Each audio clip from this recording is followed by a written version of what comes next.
vamos falar sobre um compêndio de profecias muito antigas, chamadas de oráculos sibilinos. São uma série de textos que descreviam as supostas previsões proféticas das civilizações e que foram amplamente difundidos na antiguidade. Essa coleção de rolos foi escrita e compilada em diferentes épocas, entre o século II a.C. e o século V depois de Cristo, e se apresenta como os livros sibilinos originais, que são completamente diferentes. Para evitar confusões, vamos esclarecer desde o início. Na antiguidade, os oráculos e previsões atribuídos às sibilas eram cuidadosamente coletados e zelosamente guardados, primeiro pelos gregos, depois pelos etruscos e mais tarde pelos romanos. Eles eram muito respeitados e consultados apenas em tempos de crise ou tragédias. As sibilas eram profetisas muito parecidas com as pitonisas do oráculo de Apolo em Delfos, ou diretamente inspiradas por ela. A primeira sibila foi uma personagem mitológica grega, geralmente inspirada em suas previsões por Apolo. Todas as mulheres que diziam ter essa capacidade de profetizar eram chamadas de sibilas.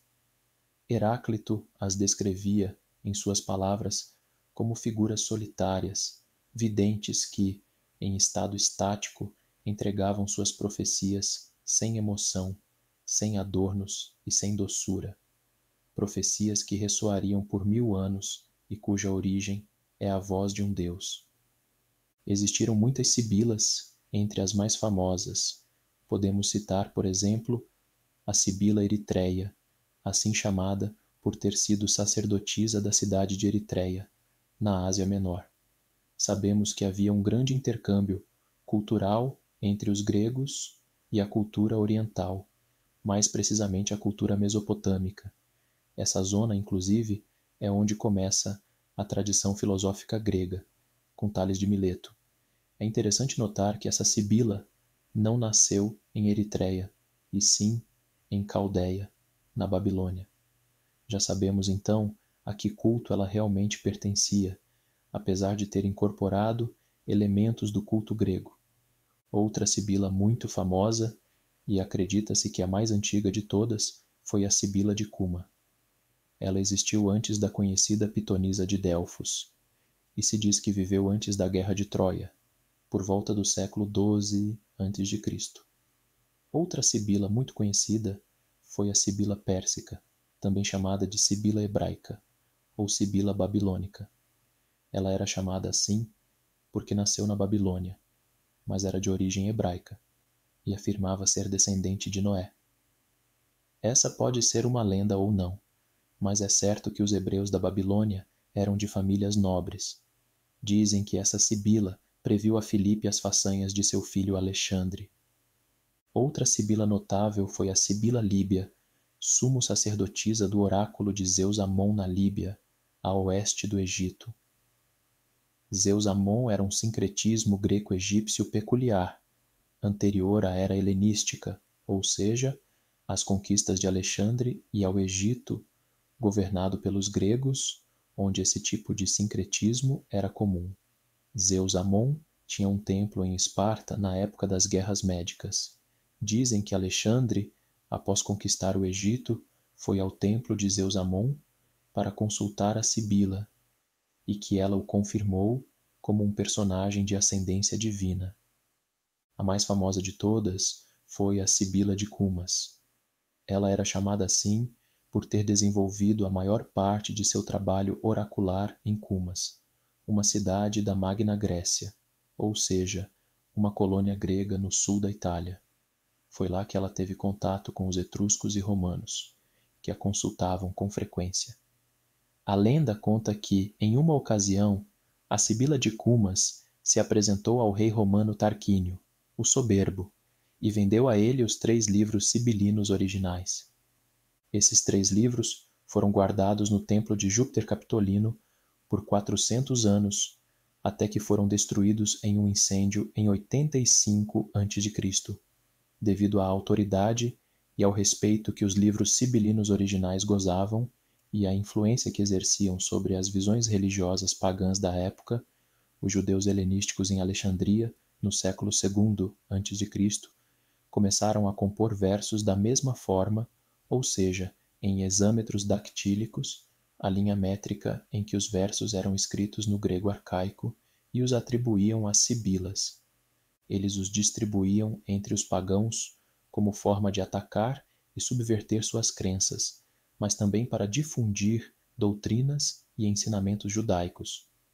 Alguns séculos depois, no início da nossa era, as primeiras seitas gnósticas e do cristianismo primitivo seguiriam esse modus operandi com objetivos semelhantes. Aqui vemos claramente a relação, que já destacamos em outras ocasiões, entre os judeus helenísticos, os primeiros gnósticos e os primeiros cristãos.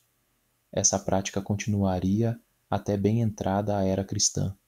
Portanto, os oráculos sibilinos apresentam elementos pagãos, judaicos e cristãos, às vezes misturados, às vezes não, com um tom extremamente caótico. Por exemplo, em muitos casos, os cristãos se limitaram a retrabalhar ou interpolar os documentos judaicos. Assim, temos duas classes de oráculos cristãos: os adaptados de fontes judaicas e os escritos inteiramente pelos cristãos. Por isso, é difícil determinar exatamente o que é cristão e o que é judaico, já que naquela época o cristianismo e o judaísmo coincidiam em muitos pontos, principalmente em relação à Bíblia grega de Alexandria. Os cristãos podiam aceitar, sem modificações, muito do que havia sido composto pelos judeus helenísticos.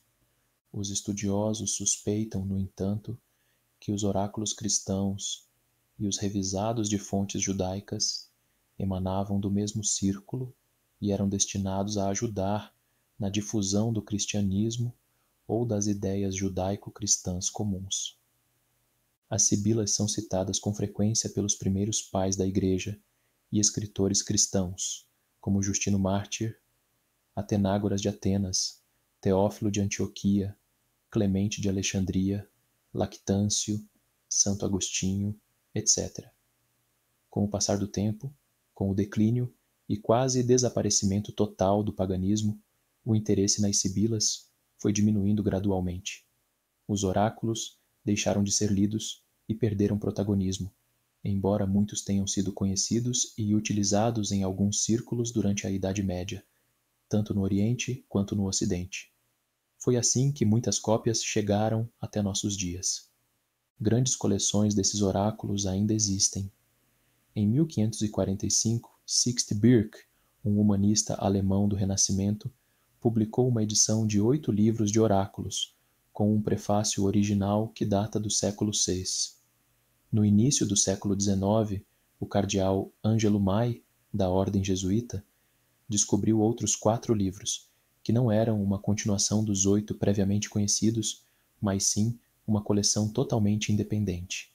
Esses livros foram numerados como livros 11, 12, 13 e 14 em edições posteriores, onde todos os livros foram compilados juntos.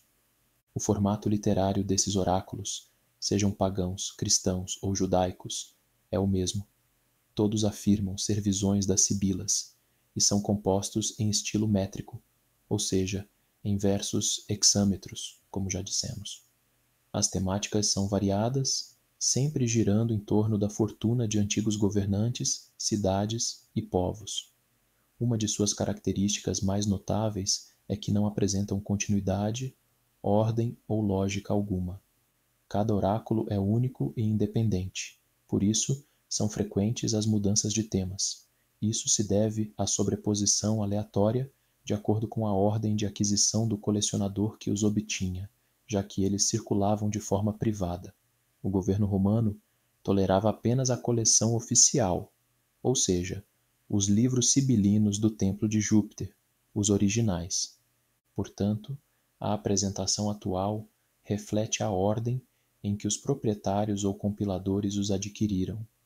Apesar de haver certo valor poético em alguns dos oráculos e até mesmo habilidade na composição, o nível literário geral é bastante medíocre.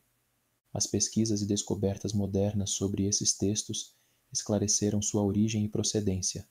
Os especialistas descobriram que os livros 3 e 4 são os que contêm os oráculos mais antigos e são considerados inteiramente judaico-helenísticos. Isso, junto com o estilo e a terminologia utilizada, situa sua origem, sem sombra de dúvidas, em Alexandria. O livro 5 é o que se segue em antiguidade. Existem muitas opiniões divergentes sobre ele. Alguns afirmam que é judaico, outros o consideram obra de um judeu cristão, e outros dizem que era um texto judaico harmonizado por um cristão. Já os livros 6 e 7 são, sem dúvida, de origem cristã, com base no estilo. Alguns autores, como Ken Mendelssohn, datam o livro 6 por volta do ano 300 d.C. Os livros 1, 2, 11, 12, 13 e 14 receberam o formato que apresentam atualmente de plumas cristãs. Em relação a esses últimos, não se pode determinar o círculo cristão em que se originaram, mas podemos teorizar o motivo que levou à sua composição. O mais provável é que fossem um meio de propaganda do cristianismo primitivo. Para entender a dimensão dessa afirmação, é necessário ler esses livros e ver como eles apresentam constantemente deuses pagãos ou criaturas mitológicas em cenários ou histórias que são claramente do Antigo Testamento. Por exemplo, no terceiro livro, em um contexto de mitologia pagã, é anunciada a chegada de um Messias. Isso, é claro, me intrigou bastante, pois o livro é datado de 140 a.C., antes do nascimento de Cristo. Há mais exemplos? No mesmo livro, são apresentadas visões da Sibila, que misturam a Torre de Babel com os gregos. Um dado curioso é que antes de passar a profecia, a Sibila pede inspiração divina, mas não aos deuses gregos nem romanos, e sim a Salomão.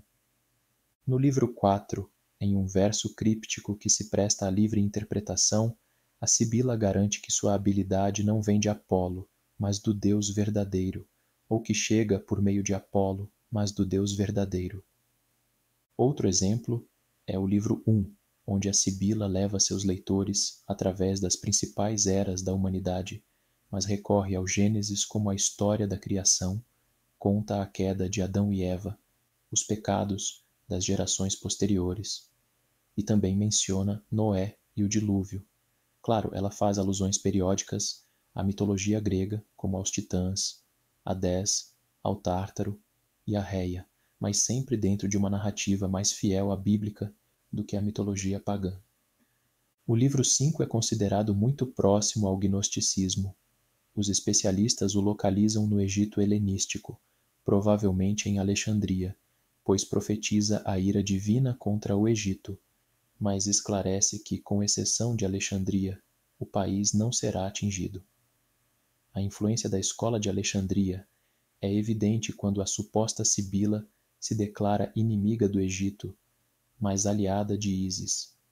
Outra peculiaridade deste livro é que ele é o único que não faz referência ao povo judeu de maneira bíblica, ou seja, como o povo escolhido por Deus.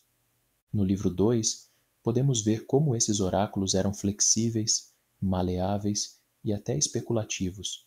Nele, é previsto que os romanos serão punidos em Pompeia por suas faltas ao Deus verdadeiro, garantindo que essa é uma profecia ancestral. No entanto, o livro é datado de 100 anos após a erupção do Vesúvio.